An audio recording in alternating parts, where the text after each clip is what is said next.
What if your heart was dying and you didn't even know it? This isn't just a metaphor. The Prophet Muhammad, peace be upon him, warned us about a condition more dangerous than any physical illness, a heart that becomes hardened, a heart that no longer responds to reminders, a heart that hears the Quran, hears about the hereafter, and feels nothing. Think about that for a moment. Imagine standing in Salah, reciting the words of Allah, but feeling no connection. Imagine hearing an HBA about Jannah and Jahannam, and it doesn't move you at all. Imagine making dua, but deep inside you don't really believe it will be answered. That's a hardened heart. And the worst part, most people don't even realize it's happening today. We are going to explore the three major signs of a hardened heart in deep immersive detail, so deep that by the end of this video, you'll have a crystal clear understanding of where your heart stands. We'll cover the first subtle warning signs before it's too late, why some people never feel the sweetness of faith again. The third indication is the most hazardous. Therefore, if you see it in yourself, you must take immediate action. Let me reiterate this. Practical steps to stop the pattern and soften your heart. Has your heart hardened? If you're hesitant to respond, stay with me if you're even somewhat uncomfortable. This isn't simply another Islamic sermon. It's about the survival of your soul, because real danger starts the moment your heart stops beating and you stop feeling. Therefore, let's start with the first indication. The first sign is apathy toward worship, which is one of the first signs of a hardened heart. Let me ask you a question. When was the last time you prayed and felt the presence of Allah deeply, rather than just going through the motions and crossing off your prayers like a to-do list? If you're having trouble answering, you may already be experiencing this first sign, and worse, it occurs so gradually that you're not even aware of it. Let's dissect this in detail. A hardened heart takes time and quiet. It begins with little things like putting off prayers because I'll finish them in 5 minutes, and hurrying through recitation without considering its meaning.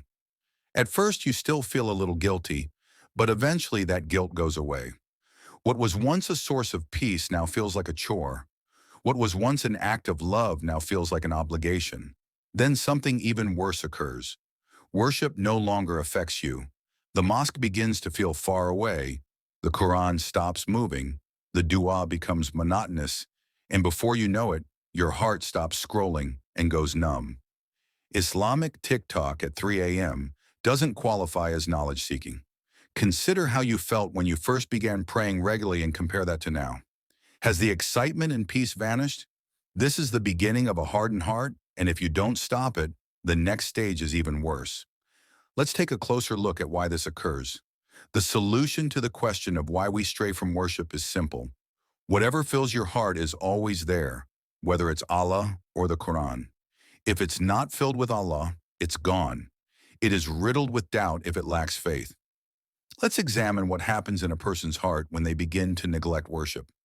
At first, it feels wrong to miss a Salah, but gradually you begin to justify it. Worship gradually loses importance as social media, entertainment, and other distractions take up more and more space. It becomes easier to avoid thinking about faith. Tell me how many times you have reached for your phone out of habit, but found it difficult to open the Quran at this point. Worship feels far away, and if you do not pray, it is hurried. This is where it becomes dangerous, because once your heart is hardened, even the reminders no longer move you. The cycle starts with less worship and less spiritual connection. Diminished spiritual ties. Even less worship, more distraction, more distraction. Do you observe this pattern in your own life?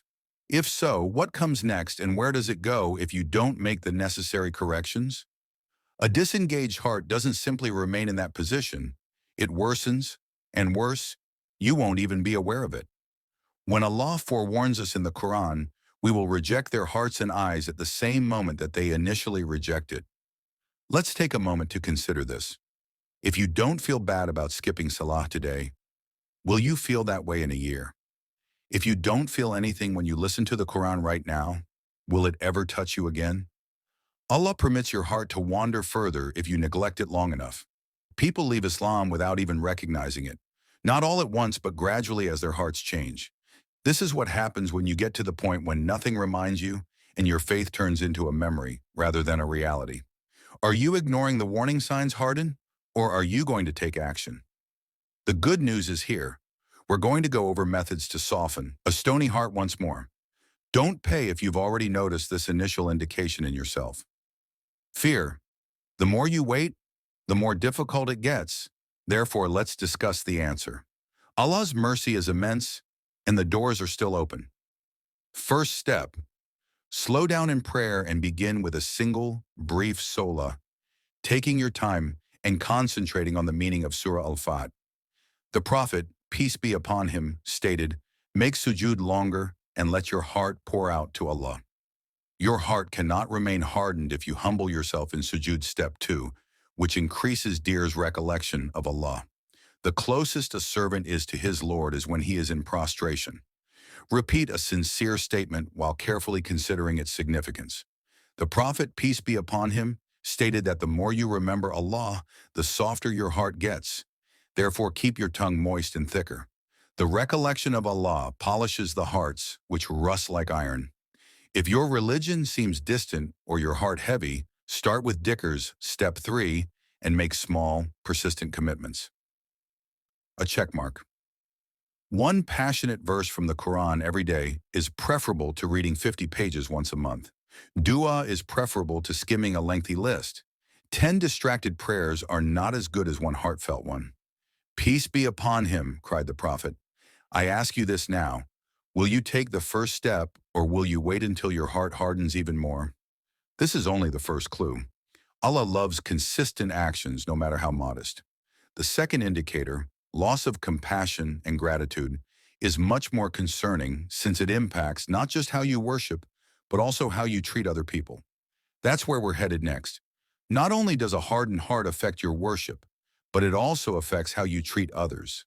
Ask yourself, when was the last time you helped someone without expecting anything in return? And see if you've noticed any changes in your behavior, such as becoming easily irritated by family or friends, losing empathy for other people's struggles, and not caring about charity or helping those in need. These are danger signs because when your heart becomes hardened, it becomes numb not only to Allah, but also to people. The worst part is that you might not even be aware that it is happening. Let's discuss a topic that is closely related to having a tender heart and being grateful. When Aisha, may Allah be pleased with her, witnesses the Prophet Muhammad, peace be upon him, praying for extended periods of time at night, she asks, "O Messenger of Allah, why do you pray so much when Allah has already forgiven you your past and future sins?" He responds, "Should I not be a grateful servant?" The heart is softened by gratitude, but when you stop giving thanks to Allah, you stop appreciating His blessings.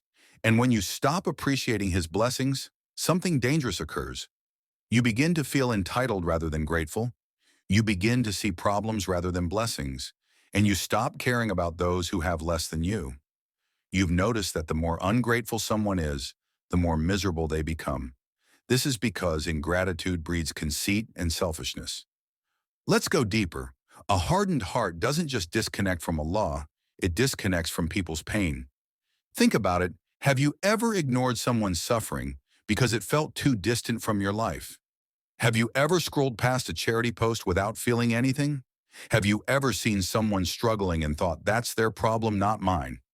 This is what happens when the heart starts turning to stone. And Allah warns us about this in the Quran. Then your hearts became hardened after that being, like stones or even harder, is your heart turning to stone. It happens gradually. At first you stop feeling deeply for others, then kindness and charity start feeling like burdens instead of joys. And before you know it, you've become self-centered, only concerned with your own world. Ask yourself, when was the last time you cried for someone else's pain? When was the last time you felt genuine concern for a struggling family? When was the last time you gave not out of obligation, but out of love? A hardened heart kills your ability to love others selflessly. And when that happens, something even worse follows you. Stop caring about Allah's mercy too. The third and final sign is the most dangerous of all, because once it takes root, it can seal your fate. The third indication is sin without repentance, which is the most harmful of all. A hardened heart is not only removed from worship, it is also cut off from people. When a hardened heart quits feeling guilty about sin, the soul is in grave peril. Let me ask you this. When do sins cease to feel like sins? We were given a potent analogy by the Prophet Muhammad, peace be upon him. The believer sees their sins as if they are sitting beneath a mountain, fearing that it will collapse on them, but the sinner sees their sins as a fly that lands on their nose and they just brush it away. Now think about your own life when you commit a sin. Do you feel immediate regret, or do you shrug it off and think it's not that serious? A heart that still feels guilt has a chance to return to Allah, but a heart that stops feeling guilt, that's when the real danger begins. No one wakes up one day and decides, I want to have a hardened heart. It happens gradually through habitual sin. Every time you sin, without repenting, your heart gets darker. The Prophet, peace be upon him, warned us about this. When a person sins, a black dot is placed on their heart. If they repent, it is removed. But if they continue, the blackness spreads until their entire heart is covered. Now imagine this happening over years. At first, the sin feels heavy, then it feels normal. Eventually, it feels right. One sin leads to another. Lying becomes easy, looking at haram becomes casual. Backbiting becomes second nature missing. Salah doesn't feel like a big deal, and soon you don't even realize it's happening. Ask yourself, do you still feel guilt when you sin? Do you still make sincere TBA repentance? Or have you reached a point where sin feels ordinary? If that last question makes you uncomfortable, pay attention, because if you ignore this, you could reach a point where even reminders won't help anymore. A heart that constantly sins without repentance will eventually become sealed. This is not my opinion. This is a warning from Allah himself in the Quran. Allah says, and when they deviated, Allah caused their hearts to deviate. Let's reflect on this. At first, the person chooses to sin. They ignore the warnings. They silence the guilt. And then Allah allows their heart to drift further until one day the heart is completely locked. No more guilt, no more feeling, no more. Way back, do you see how dangerous this is? But here's the thing, if you're still listening to this, if you still feel even a little fear, it means it's not too late, the door's still open. Your heart is not completely hardened yet. And in the final act, we'll talk about the way back. Because no matter how far you've gone, there is always a road to softness, to mercy, to Allah. If you've recognized these signs in yourself, there is hope.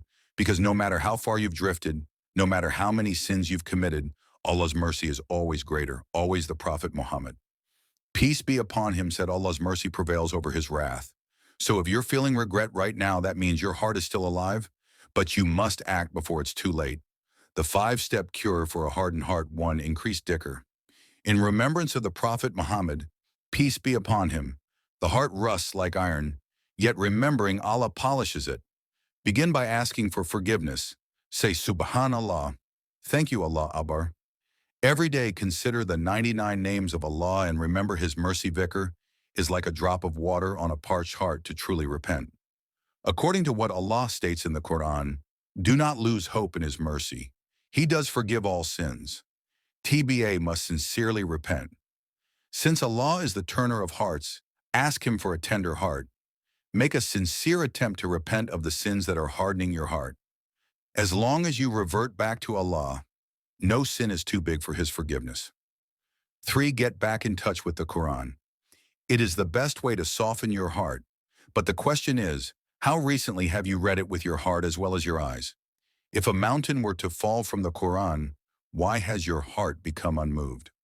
Allah says that if we had sent this Quran down on a mountain, you would have seen it humbled and separating from the fear of Allah. Read thoughtfully, even just one stanza each day. Listen to recitations that provoke thought, and make the Prophet, peace be upon him, stated that when Allah wishes someone well, he gives them knowledge of the religion. Knowledge awakens the soul. I pray that Allah makes the Quran the source of my heart's desire to learn. Read about the life of the Prophet, peace be upon him, and his companions, or take a class or lecture. Do good deeds and surround yourself with reminders of the hereafter. The more you learn, the softer your heart becomes. A soft heart provides, whereas a hard heart is self-centered. According to the Prophet, peace be upon him, those who are most helpful to others are Allah's most cherished people. Help others without expecting anything in return, and donate charity. The Prophet, peace be upon him, said that there is a piece of flesh in the body. If it is sound, the entire body is sound. If it is corrupted, the entire body is corrupted. Your heart is the key to your faith, your life, and your eternity, so take care of it before it's too late. Even a dollar can help you show compassion to family, strangers, and even animals. Kindness brings light back into the heart.